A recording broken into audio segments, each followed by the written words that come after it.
Grognards Corner.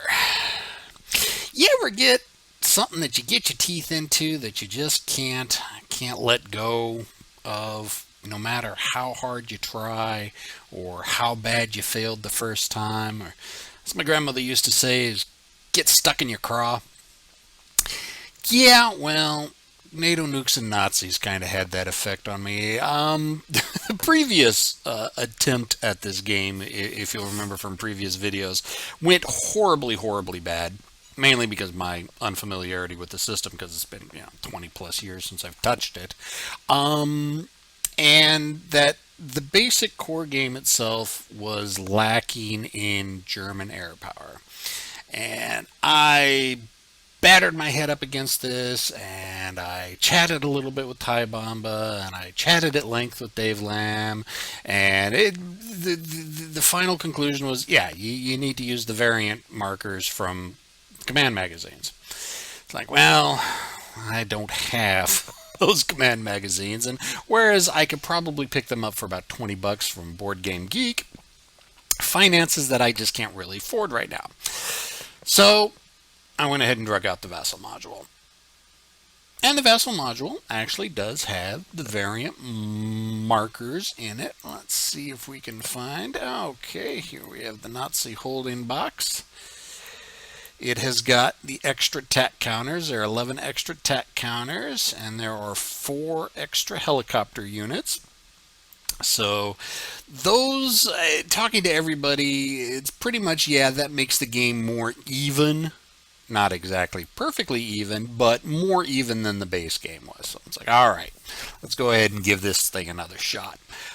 Instead of trying to recreate the mess that I had last time, I took the lessons from my last game and went ahead and restarted the campaign game, and we'll see how this is going to go. Went ahead and re-rolled political events. So take a look at some of the pre-game events that we got.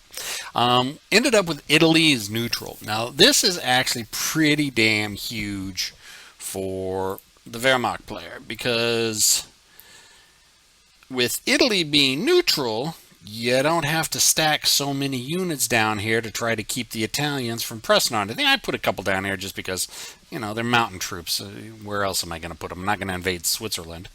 So, I just put them down here as kind of token. But yeah, with Italy being neutral, I don't have to worry. And as far as I know, there is no chance of them entering the game later through random events, although that would be very bad if that happened.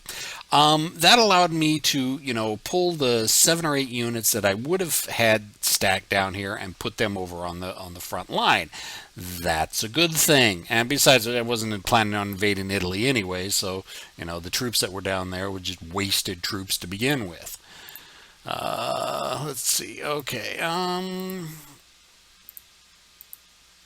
Then we had Euro-Nazism, which we had that in the last one, which allows me to place 1 partisan marker in Belgium, a partisan marker in France, and a partisan marker in Italy. Well, Italy is not really going to be much, so I'll just move that. It's kind of gamey, but I'm going to take that partisan marker, move it there, and then airlift it someplace else to use it someplace else. You would think that they would have rules that partisans would be nation specific, at least if I were to have written the rules, but there's not, so I'm going to kind of game the system a little bit and use Italian partisans who should be neutral and use them elsewhere in the game. I'm sure there are people out there who disagree with me and say, oh no, go ahead, perfectly capable of doing that. Then we got Nazi Surprise. I got that last time, which is basically first turn, no Allied intercepts, and no movement for Allied units on first turn. That's the one thing I forgot the last time I attempted this. I got the no intercepts, no Allied air intercepts on the first turn, but I forgot about the no movement on the first turn as well. So we'll have to make sure we remember that. Is it normal movement? I think think there was something about that. 16. NATO air units may not fly intercept on the M1 turn. NATO ground units may not move at all during their side's initial movement. NATO units function normally after. Okay, so during the advanced exploit movement, whatever it is, then they can start moving, but not on the initial one. 19, Nazi Arab Alliance was the other random event I got, which is basically no Israeli units are deployed as part of the NATO initial forces. Later Israeli reinforcements or replacements are available normally. Yeah, kind of cool. I mean, last time I ended up, Spain was neutral. So, I mean, basically the difference from last game is that instead of having 4 Israeli units out there, now I only have 3 Spanish units. And I think the Israelis had a couple air units with them as well, so it's a little bit better for the Wehrmacht forces. Did not really get a lot of the German wonders that I wanted. I actually kind of got some of the crappier ones. New Trondheim, yeah, okay, that's an urban hex now. New Berlin, yeah, all right, fine, that's cool. I think I get a 2-column shift if I defend that hex. Führerbunker, that's okay. Odensbergen, Totenbergen, there were others I wished I could have gotten. I can still get them because of the architect unit. I can still place them, but not really all that impressed with the initial ones I got. And one thing I did notice, and I didn't notice this the last time, is that these 3 hexes right here are actually part of Greater Germany. And I can set up Wehrmacht forces. I can set up German forces in there. That'll be easy. That'll make things a little bit easier for slamming into Belgium. Because if you're looking, I'm kind of doing Schlieffen 2.0 or 3.0 again.